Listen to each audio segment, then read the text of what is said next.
Hi, and welcome to another end-of-life parable.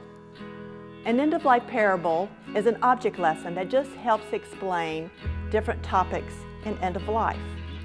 Today's parable is called A Cup of Coffee. Now for years, actually for over a decade, I was the education nurse at a community hospice. We had lots of nursing students and medical residents come through.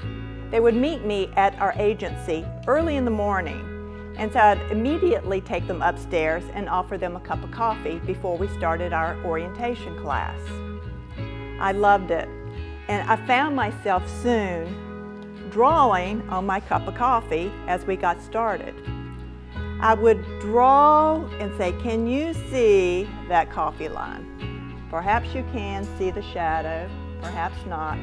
But I would explain to them, our patients have only so much time and energy left. And they have to decide what's important to me. How do I spend my time and energy? Actually, different people answer that question in different ways.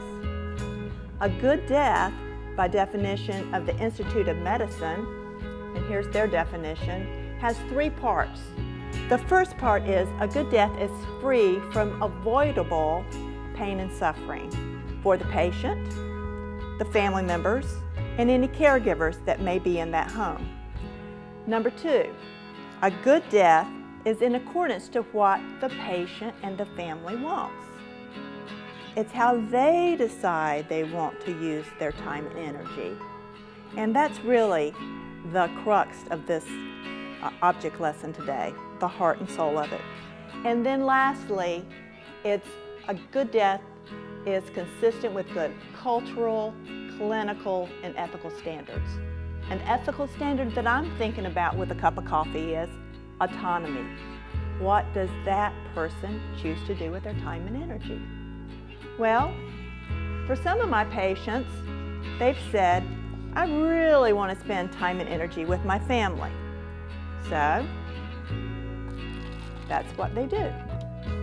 They go visit them, they have the families come over, maybe go to a reunion. They spend their time and energy with family and friends. Other people say, there's some things that I want to do, and I want to make sure I leave for my children and my grandchildren, or it's something that I do for my community or for the betterment of mankind.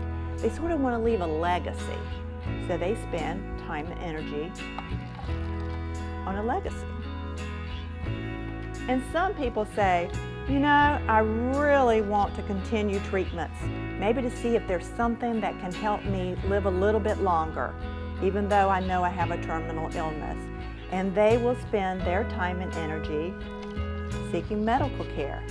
Now, some of these people will choose not to enroll into a hospice program because of that. They're still seeking curative treatments, not just comfort care.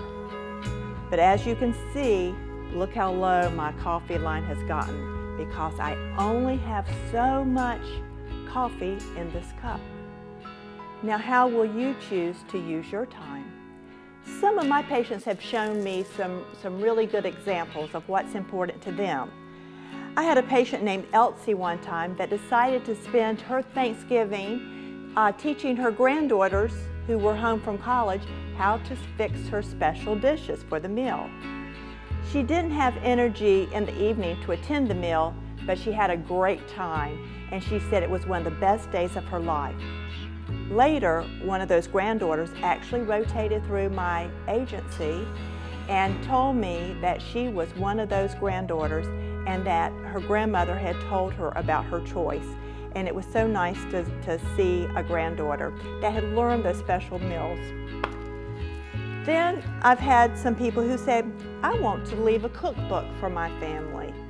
One lady named Sandra, she worked in her bed with a laptop on her lap, and she had family members email her all these recipes, and she collected them from her sisters and cousins, and she had recipes from her grandmother and from her parents, and she put it all together, sent it to a publisher, and then was able to get those books out.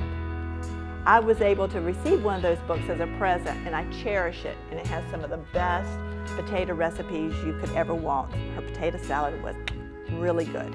So, a legacy. Some people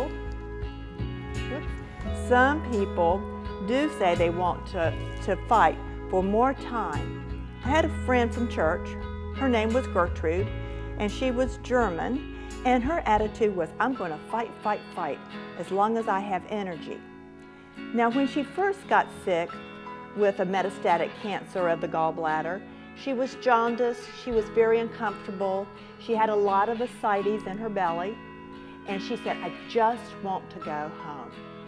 And she did go home with hospice.